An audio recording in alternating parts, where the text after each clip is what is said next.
경주의 맑은 아침 공기를 가르며 걷다 보면 우리 민족의 정수가 담긴 불국사가 그 웅장한 자태를 드러냅니다. 지붕 끝에 걸린 바람소리조차 깊은 사연을 품고 있는 듯한 이곳은 천년의 세월을 넘어 여전히 우리에게 고요한 위로를 건넵니다. 오늘은 이 아름다운 사찰 속에 숨겨진 시공간을 초월한 신비로운 이야기를 시작해보려 합니다. 불국사는 돌과 나무로 지어진 건축물이면서 신라인들이 꿈꾸었던 부처님의 나라를 지상에 구현한 예술의 결정체입니다. 청운교와 백운교를 지나 대웅전으로 향하는 길은 속세의 번뇌를 씻고 이상향으로 나아가는 여정과도 같습니다. 정교하게 다듬어진 석축 하나하나에는 당시 사람들의 지혜와 정성이 깃들어 있어 보는 이로 하여금 깊은 경외감을 느끼게 합니다. 이 장엄한 사찰의 탄생 뒤에는 한 남자의 간절한 약속이 숨어 있습니다. 바로 김대성이라는 인물의 이야기입니다. 그는 한평생에 걸쳐 2번의 삶을 살았다는 기묘한 설화의 주인공입니다. 이제 그 이야기 속으로 들어가 보겠습니다. 신라의 찬란한 불교 문화가 꽃 피우기 시작할 무렵, 경주 변두리의 모량리라는 작은 마을에는 대성이라 불리는 소년과 그의 어머니 경조가 살고 있었습니다. 집안 형편은 몹시 가난하여 남의 집 일을 거들며 하루하루 겨우 입에 풀칠을 하는 처지였지만 대성은 늘 맑은 눈망울과 밝은 미소를 잃지 않았습니다. 그는 고단한 노동 끝에 얻은 작은 곡식 한 줌도 어머니에게 먼저 올리는 지극한 효자였습니다. 그러던 어느 날 고요한 마을 골목에 낭낭한 목탁 소리가 울려 퍼졌습니다. 전복이라는 이름의 스님이 마을을 찾아와 시주를 권하며 부처님의 법문을 전하기 시작했습니다. 마을 사람들이 하나둘씩 모여들자 스님은 인자한 미소를 띠며 입을 열었습니다. 부처님께 정성을 다해 공양을 올리는 공덕은 결코 사라지지 않습니다. 하나를 기쁜 마음으로 보시하면 훗날 만배의 복이 되어 돌아오는 것이 부처님의 자비이자 세상의 이치입니다. 지금의 작은 베풀미, 미래의 거대한 원력이 될 것입니다. 담 너머로 이 소리를 들은 대성은 가슴 한구석이 뜨겁게 달아오르는 것을 느꼈습니다. 그는 하던 일을 멈추고 곧장 어머니에게 달려갔습니다. 거친 손을 꼭 잡으며 대성이 조심스럽게 말했습니다. 어머니, 스님의 말씀을 들으셨나요? 우리가 지금 이렇게 고단하고 힘들게 지내는 것은 전생에 쌓은 공덕이 부족하기 때문일 것입니다. 우리에게 남은 저 작은 밭 한 뙑이라도 부처님께 공양하면 어떻겠습니까? 비록 우리의 유일한 재산이지만 더 큰 자비의 씨앗이 될 것이라 믿습니다. 어머니 경조는 잠시 아들의 얼굴을 가만히 들여다보았습니다. 하나뿐인 생계수단을 내놓는다는 것은 내일의 끼니를 포기해야 하는 두려운 결정이었으나 아들의 눈빛 속에 담긴 숭고한 진심을 보았습니다. 어머니는 부드럽게 고개를 끄덕이며 아들의 손을 맞잡았습니다. 그래, 대성아. 내 뜻이 정그렇다면 그렇게 하자꾸나. 우리 두 사람의 깨끗한 마음이 부처님께 닿는다면 밥그릇은 비어 있어도 마음만은 충분히 배가 부를 것 같구나. 우리의 가난을 원망하기보다 내 생의 복락을 함께 빌어보자. 모자는 전 재산이나 다름없는 작은 밭을 흔쾌히 절에 시주했습니다. 마을 사람들은 저 가난한 모자가 제정신이냐며 손가락질하기도 했지만 대성과 어머니의 마음은 그 어느 때보다 편안했습니다. 그런데 기이한 일은 밭을 공양한 지 얼마 지나지 않아 일어났습니다. 건강하던 대성이 갑작스럽게 원인 모를 병을 얻어 자리에 눕게 된 것입니다. 거친 숨을 몰아쉬던 대성은 며칠 밤낮을 앓더니 끝내 어머니의 손을 잡은 채 조용히 눈을 감고 말았습니다. 아들을 잃은 어머니가 오두막 차가운 바닥에서 홀로 눈물을 쏟으며 절규하던 그날 밤이었습니다. 고요하던 모량리의 밤하늘이 갑자기 황금빛으로 물들더니 웅장하고 신비로운 목소리가 온 마을을 뒤흔들며 메아리 쳤습니다. 모량리의 소년 대성이가 이제 재상 김문량의 집에 다시 태어나 대성업을 이룰 것이니라. 어둠을 가르는 그 장엄한 소리에 온 마을 사람들이 놀라 집 밖으로 고개를 내밀고 하늘을 우러러 보았습니다. 같은 시각 경주 시내의 웅장한 재상 김문양의 집에서는 부인이 눈부신 광채에 휩싸여 한 아이가 품으로 들어오는 신비로운 태몽을 꾸고 놀라 잠에서 깨어났습니다. 하늘의 웅장한 외침이 서라벌 전역을 뒤흔들던 몇 달 뒤, 신라의 재상 김문양의 대저택은 형언할 수 없는 긴장감과 신비로운 기운에 휩싸여 있었습니다. 마당에는 은은한 향나무 내음이 진동했고 안채에서는 산실을 지키는 유모들의 분주한 발소리가 끊이지 않았습니다. 부인, 조금만 더 기운을 내시오. 방 밖에서 초조하게 대청마루를 서성이며 손에 땀을 쥐던 김문양의 귀에 마침내 정적을 깨고 우렁찬 아기의 울음소리가 들려왔습니다. 재상의 집안에 드디어 귀한 아들이 태어난 것입니다. 마당에 모여있던 가솔들은 만세를 부르며 기뻐했습니다. 그러나 기쁨도 잠시 산실 안에서 당혹스러운 수군거림이 들려오기 시작했습니다. 왼손을 꽉 움켜쥔 채 도무지 펴지 않는 것이었습니다. 유모와 하녀들이 조심스럽게 아이의 손가락을 만져보았으나 작은 손은 마치 세상의 모든 소중한 보물을 그 안에 가두고 있는 듯 고집스럽게 다물어져 있었습니다. 여보, 아이의 손 안에 필시 예사롭지 않은 하늘의 뜻이 담겨 있는 모양입니다. 이래가 되도록 이토록 단단히 쥐고 있으니 말입니다. 부인의 걱정 어린 목소리에 김문양은 마음을 가다듬고 정갈한 물에 손을 씻은 뒤 아기의 침소로 향했습니다. 그는 아비의 따뜻한 체온을 담아 아기의 작은 손가락을 하나하나 정성스럽게 펴보았습니다. 그 순간 갓 태어난 아기의 손바닥에서 눈부신 황금빛 광채가 뿜어져 나와 어두운 방 안을 대낮처럼 환하게 비추었습니다. 아니, 이것이 대체 무엇이란 말이냐? 손 안에 글자가 새겨져 있구나. 아기의 작은 손바닥 위에는 대성이라는 두 글자가 선명하게 박혀 있었습니다. 김문양은 무릎을 탁 치며 감탄의 소리를 뱉었습니다. 허허, 하늘이 약속하신 대로 우리 집에 귀한 복덩이가 태어났어. 재상의 집안에서 금지옥 여부로 자라나게 된 대성은 그 영특함이 일반 아이들과는 비교할 수 없을 정도로 남달랐습니다. 비단 옷을 입고 산의 진미를 먹으며 화려한 귀족의 삶을 누렸지만 대성은 가끔 혼자 정원에 앉아 하늘의 구름을 보며 깊은 생각에 잠기곤 했습니다. 전생의 기억이 문득문득 안개처럼 피어오를 때면 그는 습관처럼 자신의 손바닥을 가만히 내려다보며 사색에 잠겼습니다. 내 안에 흐르는 이 기묘한 두 생의 인연을 어떻게 보답해야 할까? 전생에 가난했던 어머니와 현생의 귀한 부모님, 모두에게 지극한 효를 다하는 길은 무엇일까? 청년이 된 대성은 학문과 무예를 익히며 늠름한 기백을 갖추어 나갔습니다.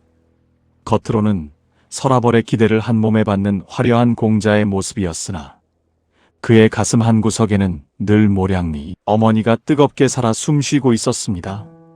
대성은 결코 자신의 높은 신분을 내세우지 않았으며 백성들의 고단한 삶을 살피는데 정성을 다했습니다.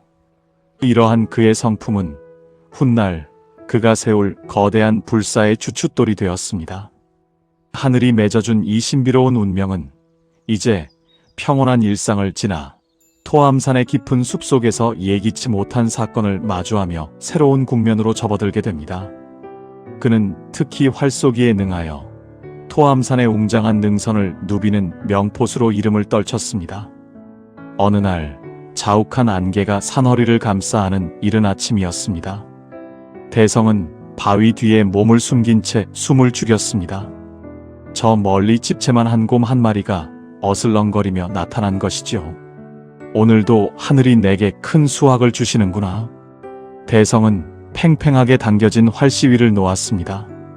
화살은 허공을 가르며 곰의 가슴에 정확히 박혔고 숲을 뒤흔드는 커다란 울음소리와 함께 곰은 쓰러졌습니다. 그날 밤 산기슭의 작은 암자에서 잠을 청하던 대성에게 기이한 일이 일어났습니다. 깊은 잠에 빠져들 무렵 낮에 죽인 곰의 혼령이 시퍼런 연기가 되어 꿈속에 나타난 것입니다. 내 이놈 대성아, 내가 어찌하여 죄 없는 나를 죽였느냐? 곰의 혼령은 무서운 기세로 포효하며 대성의 목을 죄어왔습니다. 내 당장 내 살을 씹어먹고 뼈를 깎아 원수를 갚으리라. 대성은 꿈속에서 식은땀을 흘리며 간절히 빌었습니다. 아, 내가 살생의 업을 저질렀구나. 저 짐승의 원한이 이토록 깊으니 어찌하면 좋단 말이냐? 대성은 두 손을 모으고 외쳤습니다. 부디 진노를 거두어다오. 내가 내 명복을 빌기 위해 내가 쓰러진 자리에 절을 세우고 평생 공양을 올리겠노라. 곰의 혼령은 그제야 서서히 안개 속으로 사라졌고 대성은 소스라치게 놀라 잠에서 깨어났습니다. 온몸은 땀으로 흠뻑 젖어 있었고 창밖에는 새벽달이 창백하게 떠 있었습니다. 대성은 그 자리에 앉아 한참 동안 자신의 손을 내려다보았습니다. 짐승이라 하여 그 목숨이 가볍지 않음을 이제야 깨달았구나. 전생의 공덕으로 얻은 이 귀한 삶을 어찌 살생으로 더럽혔단 말인가. 대성은 날이 밝자마자 사냥 도구를 모두 꺾어 던져버렸습니다. 그리고 곰을 잡았던 자리에 끝없이 넓은 모래알처럼 깊고 영원한 자비를 베푼다는 뜻의 장사사라는 절을 세웠습니다. 죽은 생명을 위한 참회는 대성의 가슴 속에 잠들어 있던 거대한 원력을 깨웠습니다. 숲을 흔드는 바람소리조차 부처님의 설법으로 들리기 시작한 대성의 발걸음은 이제 전생의 어머니가 계신 모량리로 향했습니다. 대성은 숨을 헐떡이며 모량리 마을 어귀에 섰습니다. 화려한 비단옷은 흙먼지로 뒤덮였으나 그의 눈은 그 어느 때보다 간절하게 빛나고 있었지요. 저 멀리 허리가 굽은 노파가 힘겹게 뗄나무짐을 지고 오두막으로 향하는 모습이 보였습니다. 대성은 가슴이 미어지는 듯한 통증을 느끼며 소리쳤습니다. 어머니, 저 대성입니다. 소자 대성이가 왔습니다. 노파는 깜짝 놀라 나무짐을 바닥에 떨어뜨렸습니다. 퀭한 눈으로 대성을 바라보던 노파는 이내 손사래를 치며 뒷걸음질을 쳤습니다. 아이고, 이게 무슨 소리입니까? 고귀한 재상댁 도련님께서 왜 이런 흙먼지 구덩이에 오셔서 저를 어머니라 부르십니까? 사람을 잘못 보셨습니다. 어서 돌아가십시오. 대성은 노파의 거칠고 마른 손을 덥석 잡았습니다. 그리고 떨리는 손으로 자신의 왼손바닥을 활짝 펼쳐 보였습니다. 어머니, 제 손을 보십시오. 저는 모량리에서 어머니와 함께 전 재산인 밭을 시주했던 그 대성입니다. 하늘이 제 소원을 들어주어 제가 다시 태어난 것입니다. 제 말을 믿어주십시오. 노파는 떨리는 손가락으로 대성의 손바닥을 더듬더듬 만져보았습니다. 이럴 수가. 정말 대성이라는 글자가 새겨져 있구나. 하늘이 내 아들을 이렇게 귀하게 다시 보내주셨단 말이냐? 정말 내가 내 아들 대성이란 말이냐? 대성은 노파를 껴안고 오두막 앞 차가운 땅바닥에 주저앉았습니다. 어머니, 그동안 얼마나 고생이 많으셨습니까? 소자가 이제야 찾아왔습니다. 이 불효를 용서하십시오. 오냐, 대성아. 내가 살아있었구나. 아니, 이렇게 멋진 청년이 되어 돌아왔구나. 꿈만 같구나. 정말 꿈만 같아. 대성은 어머니 경조를 가마에 태워 정중히 재상의 저택으로 모셨습니다. 그리고 현생의 부모님께 모든 사실을 고했습니다. 재상 부부 역시 대성의 기이한 인연과 지극한 효심에 감동하여 두 어머니를 한 집안의 어른으로 지극정성으로 모시기로 약속했지요. 보름달이 유난히 밝던 어느 날 밤, 대성은 마당에 홀로 앉아 밤하늘을 올려다보았습니다. 그의 머릿속에는 장엄한 사찰의 환영이 그려졌습니다. 이 두 분의 은혜를 어찌 한꺼번에 갚을 수 있을까? 그는 결연한 목소리로 혼잣말을 내뱉었습니다. 지금 나를 사랑해 주시는 현생의 부모님을 위해서는 저 땅 위에 화려한 불국토를 세우리라. 그리고 모진 가난 속에서도 나를 지켜주신 전생의 어머니를 위해서는 저 험한 토암산 꼭대기에 고요한 석굴을 만들어 부처님을 모시리라. 이것은 나의 영혼을 깎아 부모님께 올리는 마지막 공양이 될 것이다. 대성은 밤잠을 설쳐가며 사찰의 도면을 그렸습니다. 돌 하나를 고르고 기둥 하나를 세울 때마다 그의 마음속에는 두 어머니에 대한 사랑이 깊게 새겨졌습니다. 천년이 지나도 무너지지 않을 단단한 정성으로 이 땅의 기적을 일궈내겠다는 그의 다짐은 차가운 밤바람을 타고 토암산 골짜기로 깊게 울려 퍼졌습니다. 토암산 자락에는 밤낮을 가리지 않고 바위를 쪼는 정질 소리가 끊이지 않았습니다. 김대성의 지휘 아래 신라 최고의 석공들이 모여들었고 거대한 돌들이 하나둘씩 제자리를 찾아가며 장엄한 사찰의 골격이 드러나기 시작했습니다. 대성은 매일같이 공사 현장을 돌며 석공들의 손을 잡고 격려했습니다. 내 전생의 어머니와 현생의 부모님이 나란히 손을 잡고 부처님의 품으로 걸어가는 길은 어떠해야 할까? 대성의 마음속에는 불교에서 말하는 우주의 중심 수미산이 떠올랐습니다. 그 산 정상에는 33개의 하늘인 도리천이 펼쳐져 있다고 전해집니다. 이 다리는 속세를 지나 부처님의 세계로 들어가는 첫걸음이 될 것입니다. 33개의 계단 하나하나에 극락을 향한 간절한 염원을 담아주십시오. 대성의 말에 따라 세워진 청운교와 백운교는 마치 구름 위를 걷는 듯한 신비로운 자태를 뽐냈습니다. 다리 아래로는 맑은 물이 흐르는 연못이 조성되었고 그 물결에 비친 사찰의 모습은 지상에 내려온 천상의 궁궐과도 같았습니다. 대성은 대웅전 앞마당에 세워질 2개의 탑에 특히 공을 들였습니다. 석가탑은 화려함을 걷어낸 단단한 믿음을 보여주어야 하고 다보탑은 부처님의 진리가 얼마나 찬란하고 오묘한지를 섬세하게 증명해야 합니다. 이 두 탑이 마주보고 서 있을 때 비로소 불국토의 조화가 완성될 것입니다. 석공들은 대성의 뜻을 받들어 정교하게 돌을 깎아 나갔습니다.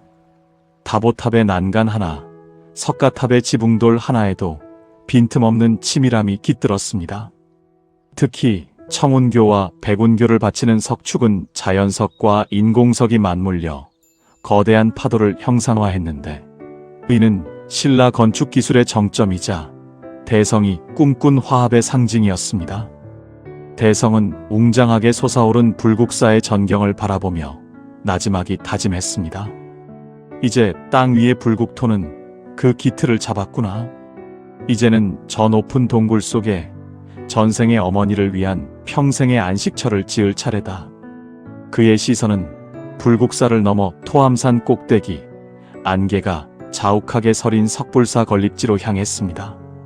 지상의 화려함을 뒤로하고 이제 차갑고 단단한 동굴 속에서 또 다른 기적을 일궈내야 하는 시간이 다가온 것입니다. 대성의 발걸음은 멈추지 않았고 그 정성은 이제 신의 영역이라 불리는 석굴암의 완성을 향해 나아갑니다. 불국사가 지상의 영화를 보여준다면 토암산 정상 부근의 석불사는 고요한 깨달음의 세계를 향하고 있었습니다.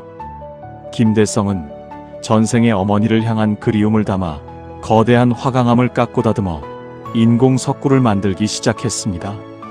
자연의 바위를 깎는 작업보다 거대한 돌들을 한치의 오차도 없이 맞물려 둥근 천장을 만드는 과정은 훨씬 더 고되었습니다. 어느 날 공사의 핵심이자 마지막 관문인 거대한 천장석을 들어 올리던 순간이었습니다. 조금만 더 힘을 내시오. 그 대성의 외침과 함께 장정들이 밧줄을 당겼으나 갑자기 천지를 진동시키는 굉음이 울려 퍼졌습니다. 하늘처럼 둥글게 깎아놓은 거대한 돌판이 그만 세 조각으로 갈라져 바닥으로 떨어지고 말았습니다. 현장은 찬물을 끼얹은 듯 정적에 휩싸였습니다. 석공들은 망연자실하며 고개를 떨구었고 대성은 갈라진 돌판 앞에 무릎을 꿇었습니다. 내 정성이 이토록 부족했단 말인가. 전생의 어머니를 위해 준비한 이 성스러운 자리가 나의 미숙함으로 무너지고 말았구나. 대성은 밤새도록 깨진 돌판을 붙잡고 통곡했습니다. 차가운 바닥에 엎드린 그의 눈물이 바위 틈을 적셨습니다. 부처님, 소자의 진심을 굽어 살펴주시옵소서. 이 돌을 다시 잊지 못한다면 저는 이곳을 떠나지 않겠습니다. 기도가 깊어지던 새벽녘, 대성은 까무러치듯 깊은 잠에 빠져들었습니다. 그때였습니다.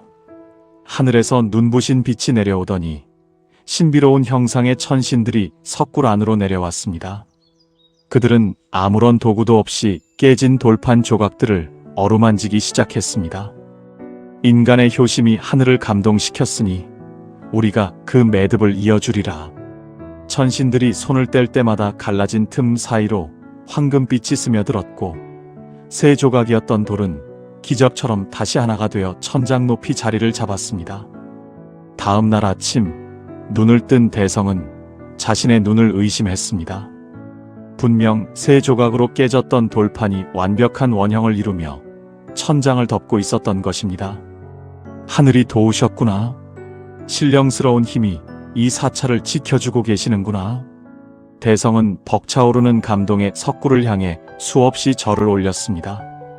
자세히 살펴보니 돌판에는 세 갈래의 가느다란 금이 가 있었지만 그것은 결점을 넘어 신성한 기적이 머물다 간 영광스러운 흔적이었습니다.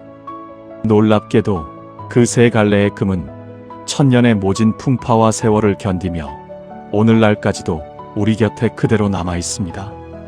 지금도 석굴암을 찾는 이들이 고개를 들어 천장을 올려다보면 둥근 화강암 속에 깊이 박힌 그 세 줄기 흔적을 마주하게 됩니다. 대성은 이 신비로운 체험을 가슴에 새기며 본존불에 인자한 미소를 완성하는 마지막 정을 들었습니다. 이제 토암산의 안개를 뚫고 신라의 아침을 비출 본존불의 안광이 빛날 준비를 마쳤습니다. 토암산의 정기를 머금은 불국사와 석불암이 마침내 그 장엄한 자태를 세상에 드러냈습니다. 공사가 시작된 지 수십 년, 김대성의 머리 위에도 어느덧 하얀 서리가 내려앉았습니다. 낙성식이 열리던 날, 경주는 온통 축제의 기운으로 일렁이었습니다. 대성은 대웅전 앞마당에서 멀리 토암산 정상을 바라보며 깊은 감회에 젖었습니다. 이제야 약속을 지켰습니다. 전생의 어머니께는 영원한 안식을, 현생의 부모님께는 부처님의 나라를 봉양하게 되었으니 소임을 다한 것 같습니다. 그의 곁에서 노파 한 분이 주름진 손으로 대성의 손을 맞잡았습니다. 전생의 어머니 경조였습니다. 그녀는 눈물 어린 눈으로 아들의 얼굴을 찬찬히 쓸어내렸습니다. 대성아, 내 지극한 정성이 차가운 돌에 숨결을 불어넣었구나. 이제 온 나라 백성들이 너의 효심을 천년 동안 이야기할 것이다. 동해의 푸른 바다 위로 붉은 해가 솟구치자 기적이 일어났습니다. 석굴암 본존불의 이마에 박힌 보석이 아침 햇살을 정면으로 받아 눈부신 광채를 뿜어내기 시작한 것입니다. 그 빛은 어두운 구란을 황금빛으로 채우고 다시 굽이굽이 능선을 넘어 동해 바다 끝까지 길게 뻗어나갔습니다. 부처님의 안광이 동해를 비추고 계십니다. 이제 그 어떤 외적도 감히 이 나라를 넘보지 못할 것입니다. 백성들의 환호성이 산천을 울렸습니다. 석굴암 본존불은 인자하고도 위험 있는 미소를 띤 채 동해를 굽어보았습니다. 그 모습은 마치 모든 자식을 품어 안는 부모의 마음이자 나라를 지키겠다는 굳건한 서약과도 같았습니다. 김대성은 사찰의 완성을 지켜본 뒤 자신의 공덕을 내세우지 않고 고요히 역사의 뒤안길로 걸어 들어갔습니다. 기록에 따르면 대성이 이 거대한 역사를 다 마무리하지 못하고 눈을 감자 신라 조정이 그 뜻을 이어받아 국가적인 사업으로 완성했다고 전해집니다. 가난한 소년의 작은 밭 한 떼기에서 시작된 씨앗이 재상의 아들이라는 화려한 꽃을 거쳐 마침내 천년을 버티는 돌의 전설로 굳어진 셈입니다. 오늘날 우리가 불국사의 돌계단을 오르고 석굴암의 본존불 앞에 서서 느끼는 뭉클함은 시공간을 초월한 한 남자의 간절한 약속이 여전히 그곳에 머물고 있기 때문입니다. 토함산의 바람소리는 오늘도 김대성의 효심을 실어 나르며 우리 곁을 맴돌고 있습니다. 오늘의 이야기는 여기까지입니다. 그의 이야기는 인간의 도리와 지극한 효심이 무엇인지 다시금 생각하게 합니다. 이야기가 가슴에 남으셨다면 좋아요와 구독으로 마음을 전해주시기 바랍니다. 감사합니다.